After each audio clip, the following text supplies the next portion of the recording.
selamat pagi adik-adik. Yuk kita kembali bersama-sama melanjutkan belajar firman Tuhan di Habatus kita. Dan hari ini firman Tuhan diambil dari Matius pasal 5 ayat 1-12. Dan firman Tuhan diberi judul Hidup Bahagia. Nah, Bu Ripka akan bacakan dari Matius 5 ayat 3 sampai ayat 12. Demikianlah bunyi firman Tuhan. Berbahagialah orang yang miskin di hadapan Allah, karena merekalah yang mempunyai kerajaan surga. Berbahagialah orang yang berduka cita, karena mereka akan dihibur. Berbahagialah orang yang lemah lembut, karena mereka akan memiliki bumi. Berbahagialah orang yang lapar dan haus akan kebenaran, karena mereka akan dipuaskan. Berbahagialah orang yang murah hatinya, karena mereka akan beroleh kemurahan. Berbahagialah orang yang suci hatinya, karena mereka akan melihat Allah. Berbahagialah orang yang membawa damai, karena mereka akan disebut anak-anak Allah. Berbahagialah orang yang dianiaya oleh sebab kebenaran, karena merekalah yang mempunyai kerajaan surga. Berbahagialah kamu, karena aku kamu dicela dan dianiaya dan kepadamu difitnahkan segala yang jahat. Bersukacitalah dan bergembiralah, karena upahmu besar di surga, sebab demikian juga telah dianiaya nabi-nabi yang sebelum kamu. Nah, demikianlah pembacaan firman Tuhan. Silahkan adik-adik nanti untuk membaca di Alkitabnya masing-masing dari ayat 1 sampai ayat 12 ya. Siapa di sini yang mau hidup bahagia? Nah, pasti kita semua mau hidup bahagia, hidup bersukacita. Nah, apa sih yang menjadi ukuran supaya kita itu memiliki hidup yang bahagia? Gimana menurut adik-adik? Apakah karena mendapat juara yang satu di kelas? Atau karena mempunyai uang yang banyak? Atau karena mempunyai mainan yang bagus-bagus? Nah, itu membuat hidup kita bahagia? Benarkah itu? Bagaimana kalau seandainya mainannya rusak? Bagaimana kalau uang yang banyak itu ternyata habis dipakai? Atau nggak taunya kita nggak mendapatkan juara satu? Apakah kita masih tetap berbahagia? Nah, setiap orang bisa memiliki ukuran yang berbeda-beda tentang kebahagiaan itu. Satu dengan yang lainnya berbeda. Nah, kita akan belajar bersama-sama ya, bagaimana standar atau bagaimana ukuran kebahagiaan yang seharusnya kita miliki sebagai anak-anak Tuhan, sebagai orang-orang yang percaya kepada Tuhan Yesus. Jangankan memiliki uangnya banyak, kebutuhan hidup yang tercukupi, atau bebas dari sakit penyakit, ternyata bukan itu.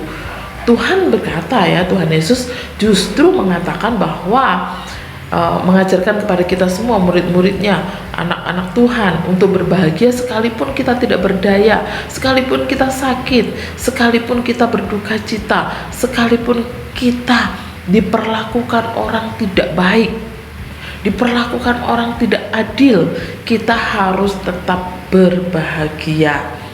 Nah, itu yang diajarkan oleh Tuhan Yesus. Waduh, mungkin nggak ya, bisa nggak ya kita melakukan hal itu gitu ya. Nah, di sini Tuhan Yesus juga menekankan ya kepada kita bahwa kebahagiaan adalah milik orang yang rendah hati, mau melakukan yang benar melebihi hal lain. Jadi kebahagiaan itu dapat kita terima, dapat kita rasakan ketika kita melakukan yang benar di hadapan Tuhan, berbelas kasihan, memiliki pikiran yang baik, yang murni, dan juga bekerja untuk membawa damai buat diri kita sendiri maupun buat orang lain. Nah, hari ini Tuhan mengajak kita supaya kita mengenal kemiskinan rohani. Loh Bu, kok miskin rohani? Masa kita nggak boleh punya uang, nggak boleh punya kekayaan? Bukan ya, miskin rohani ya yang Ibu Ripka sebutkan di sini. Yang artinya apa? Yaitu kesadaran bahwa kita itu benar-benar membutuhkan Tuhan. Kita tidak bisa hidup sendiri tanpa Tuhan kita. Jadi kita benar-benar harus bergantung, berharap, berserah seluruh kehidupan kita kepada Tuhan. Nah, itulah yang akan menjadikan hidup kita bahagia di dalam Tuhan.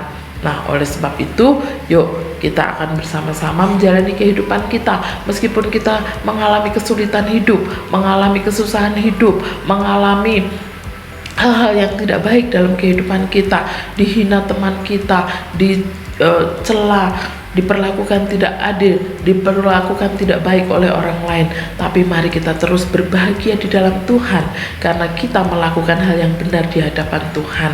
Jadi jangan takut ketika kita melakukan yang benar di hadapan Tuhan, kita akan tetap bahagia. Mari kita bersama-sama menjalani hidup bahagia di dalam Tuhan kita Yesus Kristus, dengan bergantung, dengan berserah, dengan terus mengandalkan Tuhan di dalam seluruh kehidupan kita. Amin. Yuk kita bersama berdoa. Bapa yang di surga, terima kasih untuk pagi ini. Kami sungguh bersyukur, kami sungguh berterima kasih karena kami boleh belajar kembali firman Tuhan yang mengajarkan kami bagaimana kami mendapatkan hidup yang bahagia ketika kami mengandalkan Tuhan, ketika kami bergantung kepada Tuhan di seluruh kehidupan kami akan mendapatkan kebahagiaan. Ketika kami mengalami kesusahan, ketika kami mengalami kesedihan, ketika kami mengalami banyak hal yang tidak baik yang mungkin kami alami, kami tetap berbahagia ketika kami tetap hidup di jalan Tuhan, ketika kami tetap melakukan yang benar di hadapan Tuhan. Tuhan, tolonglah kami, Tuhan beri kemampuan kepada kami untuk menjalani hidup kami dengan baik, dengan benar, sehingga kami boleh hidup berbahagia di dalam Tuhan. Terima kasih ya Bapa, di dalam nama Tuhan kami Yesus kami sudah berdoa. Amin. Selamat pagi, selamat beraktivitas, Tuhan Yesus memberkati.